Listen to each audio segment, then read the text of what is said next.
Hello, ladies and gentlemen. Welcome to Physics 20, Chapter 8, Waves, Lesson 2, the Universal Wave Equation. Now, today we're going to describe how the speed of a wave depends on the characteristics of the medium.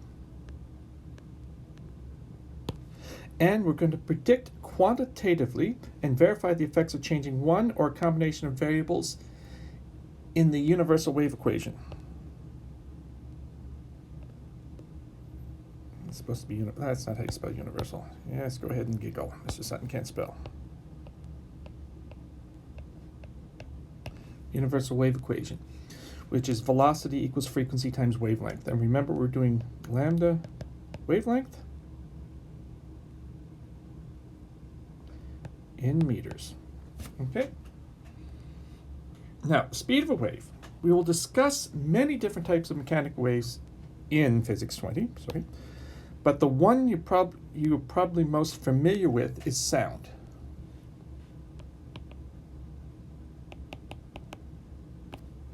So, the outer ear, certainly all those bits and pieces that you recognize from Physics 20, Bio 20, or Bio 30. Now, so what determines the speed of sound? Try that again. So, what determines the speed of a sound wave? Sound, like any other mechanical wave. Now remember, we talked about mechanical waves must have a medium or matter to move through. Now, sound waves are transmitted from one particle to another particle in the medium, one particle bumping into its neighbor.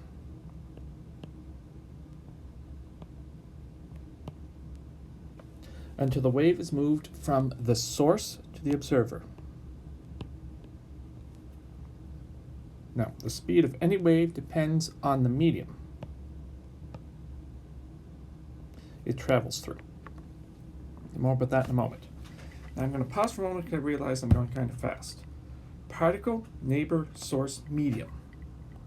Go back here, mechanical wave, mechanical wave, and medium. All right, my apologies for going so fast. And notice what happens, how the waves change when it goes from medium 1 to medium 2. Now, that's something we'll spend a long time in Physics 30 on. For the moment, just note, it changes when it goes from one material to another. Now, sound travels through solids, liquids, and gases at different speeds. As you can see from the table, sound moves fastest through solids and slowest through gases. So, notice the speed in meters per second for solids. Something like glass is slow at 3,980 or 3.98 kilometers a second, and goes up to 6 in aluminum, 6.4 kilometers a second. Notice the units meters per second. I'm going kilometers a second because I'm old. Anyway, now liquids, notice it's a lot slower. 1,500 meters a second to 1,000 or 1,100 meters a second. And notice gases, with the exception of hydrogen, and hydrogen is a weird one, it tends to be a lot less than 1,000. Indeed, oxygen, air, 346 meters a second. So, that's the average speed of sound in air.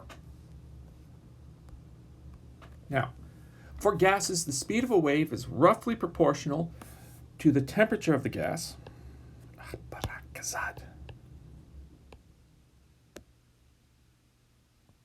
Temperature of the gas, and inversely proportional to the mass of the gas particles.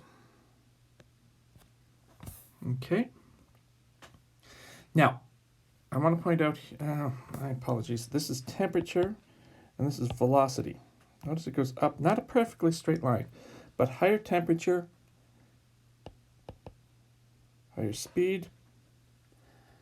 Now, the masses, you notice lightest, heaviest. So this is, the higher the mass, the slower the speed that I have to show you. All right? So higher temperatures, higher speed, and higher mass is slower speed.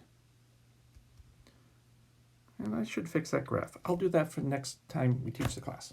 So if you want to take the course again, the graph will be fixed. All right, moving on. For liquids and gases,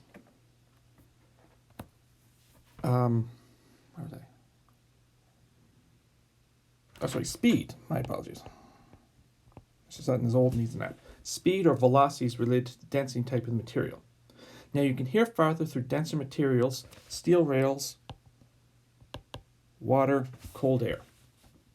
Now, density is mass divided by volume. Some people go on and on and on about this. I just want you to realize the denser it is, the faster the speed of sound. Now, I'm going to actually pause the recording here. I don't want this to get too long. So go back and look at this and think about it, and then we're going to go on and yeah, we'll finish this. So any questions, shoot me an email. Otherwise, good luck.